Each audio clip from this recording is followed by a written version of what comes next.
You're not going to find someone who's as enthusiastic about Girard and the explanatory power of Mimetic Theory as I am, but there are major blind spots to his philosophy, and that's what I want to talk about today.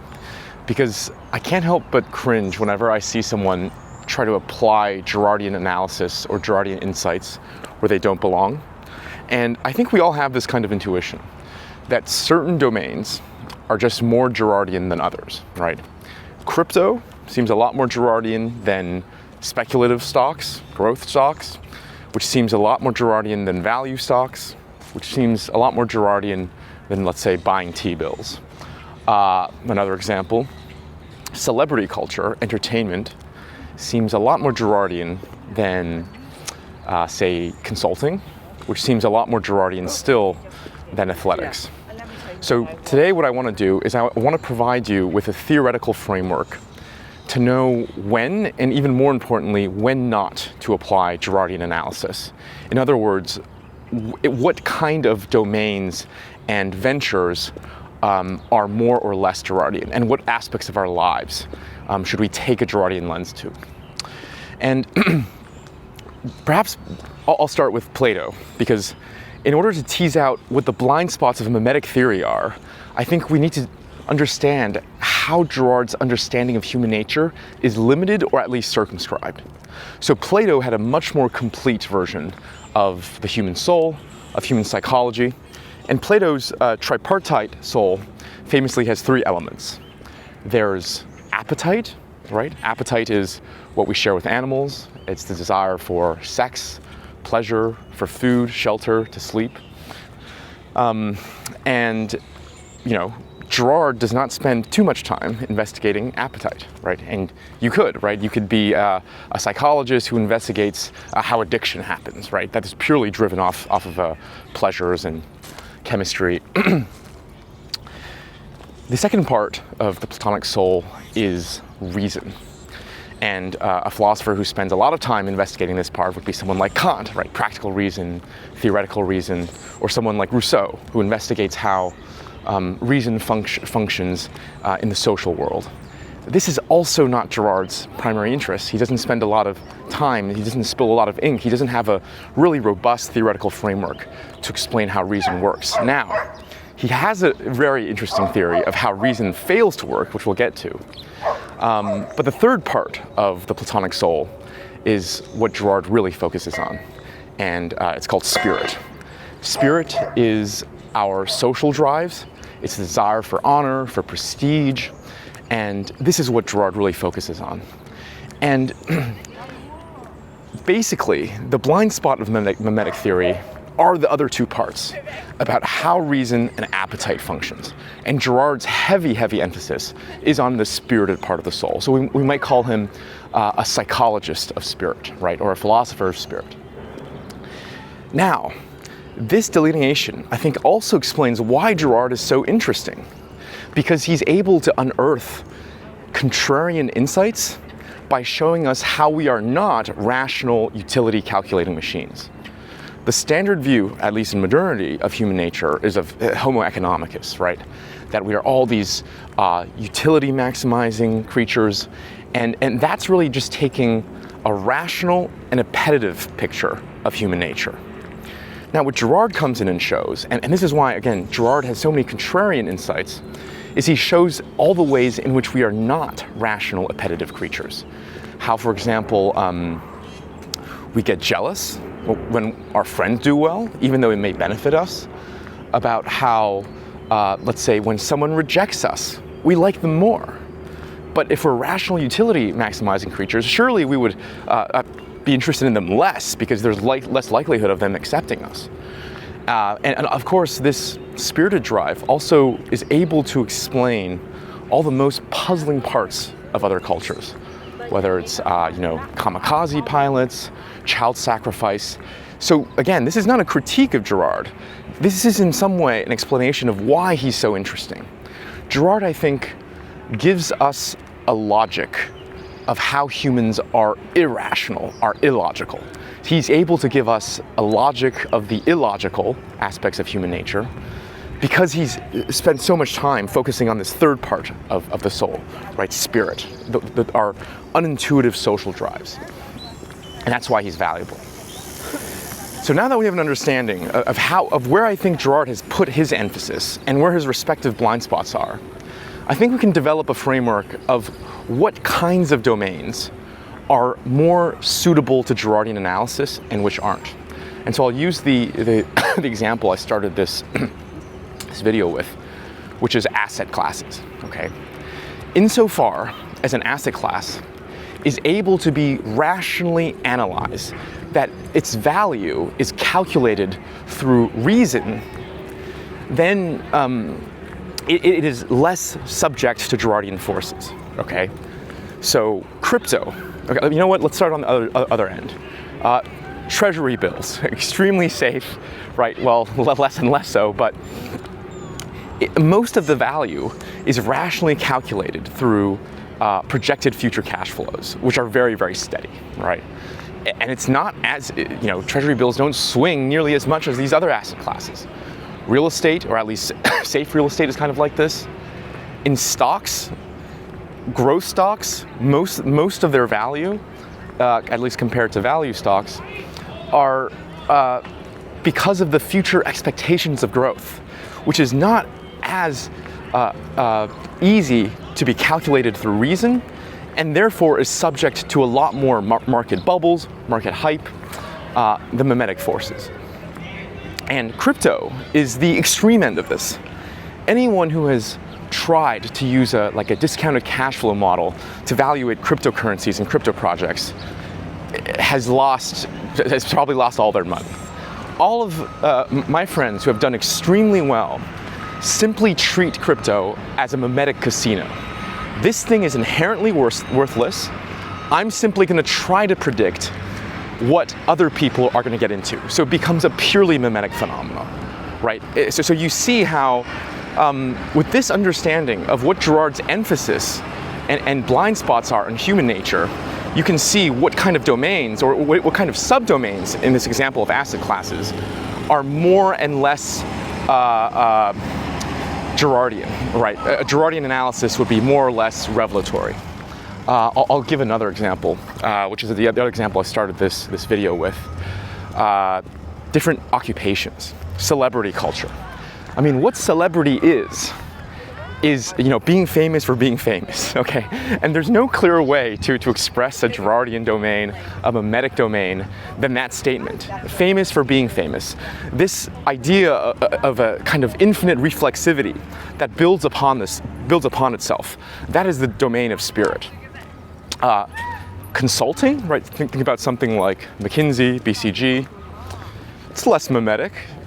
There are actual deliverables you need to hand out, but it's pretty darn mimetic, right? When a lot of people hire these firms, especially the big name brands, they don't actually want the decisions that these consultants come up with, or the insights. They want a respectable and prestigious name to justify another potentially unjustifiable decision. For example, firing a great part of their workforce, right? That's the canonical example. And so there, consulting appears to be something that has concrete deliverables, is very rational, is based on a rational expectation of the insight and services you're going to provide me. But a great deal of it is still driven by the prestige of the firm, which legitimates otherwise hard to justify decisions, right?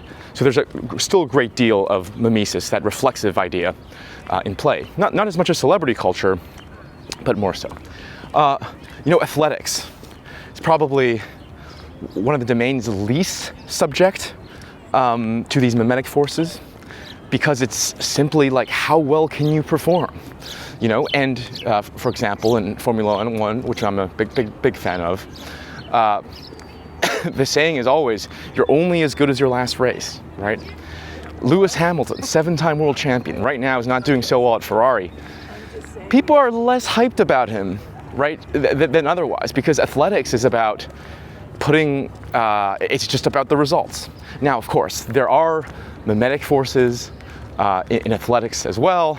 There's prestige and lag, but my point is, relatively, compared to celebrity culture, at least, it is much less driven by those Girardian forces, right? Because again, there's a concrete, objective, measurable kind of result here that you can that can be falsified, that can be measured, that can be directly compared in a way that celebrity culture, really can't be. Okay, so hopefully you have a good understanding of how to tell which domains now, or which subdomains are Girardian or not as susceptible to Girardian forces. I will make a more general point, which is that the world itself, I think, is becoming a lot more Girardian. Part of the reason is because a great deal of human appetite is being satisfied. This is definitely true for the developed nations. I think for many of the developing nations, this is also becoming more and more true, that at the end of the day, less and less human decisions are made on the necessities of survival, of satisfying our appetite. And what appear to be appetite, fine dining, right, I'm having good food, is actually driven off by spirit. Another reason that I think that the world is becoming more Girardian, another way to say this is that the logic of the world is being driven more by spirit and less by reason and appetite, is because of interconnectivity. Back in the good old days, maybe a serf in this village won't even know how his own lord lives. But today, a peasant from one part of the world is able to see how a billionaire from another part of the world lives. And because of that enhanced connectivity, right, this is why Facebook's mission of connecting the world for the Girardian is something quite terrifying. Because of that enhanced connectivity, spirit becomes inflamed. So the second point I'm making is that, yes, there are certain domains that are more or less Girardian, but the world itself, given the ability to satisfy our appetites and given the enhanced connectivity of the world, is becoming more Girardian itself. Okay, I'm going to make one last point about the blind spots of Girard and where not to apply his theory, I suppose, is even within the realm of spirit.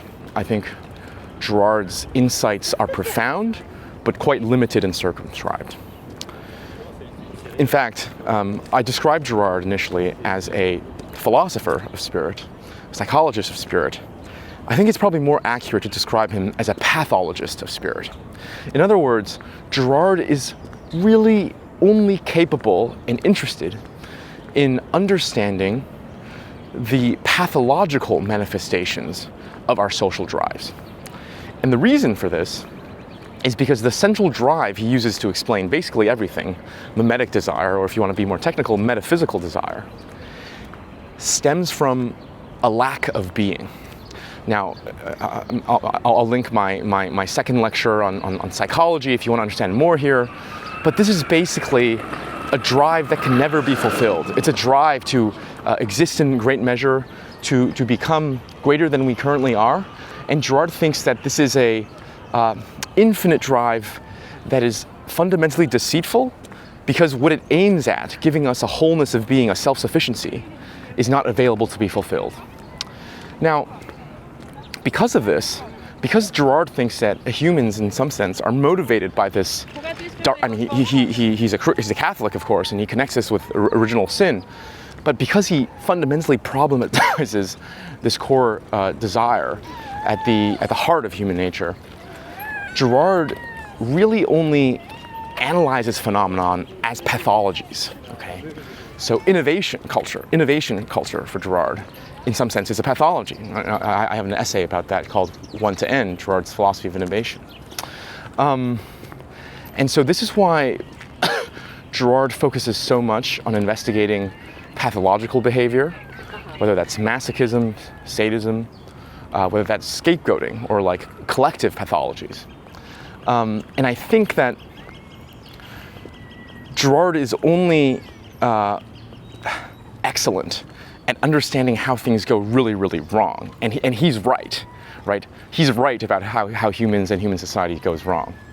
But if you want to understand how to nourish the soul, even just the spirited part of the soul, I think you need to look outside of Girard for different other resources. As an undergrad, I studied with a group of theorists who are called recognition theory, I suppose you can call them that. And this is the positive side, I think, to Girard's pathological diagnostic. And so the metaphor I'll leave you with one last metaphor for Girard, is he was my Virgil, right? He's a Virgil to my Dante, in the sense that he is able to guide me in understanding the most perverse aspects of human nature. Right, this is Inferno, and even helping me in purging its more milder sort of manifestations. This is Purgatory, but ultimately, like Virgil, Girard cannot, I think, lead us to a positive prescription, right? And this is why, this is at least my reading, Girard's final book, Battling to the End, is very withdrawn, right? It's just like, there's nothing we can do about it. Just try to save yourself, leave society. Yeah, I hope this was helpful for you. I hope you have a better understanding now of where I think the limitations of mimetic theory are. And to briefly summarize, it's that Girard is mostly focused on spirit rather than reason and appetite and their mechanisms. And even within spirit, Girard is mostly interested in the pathological manifestations of spirit because of the central drive that he uses to explain human nature with. Thank you.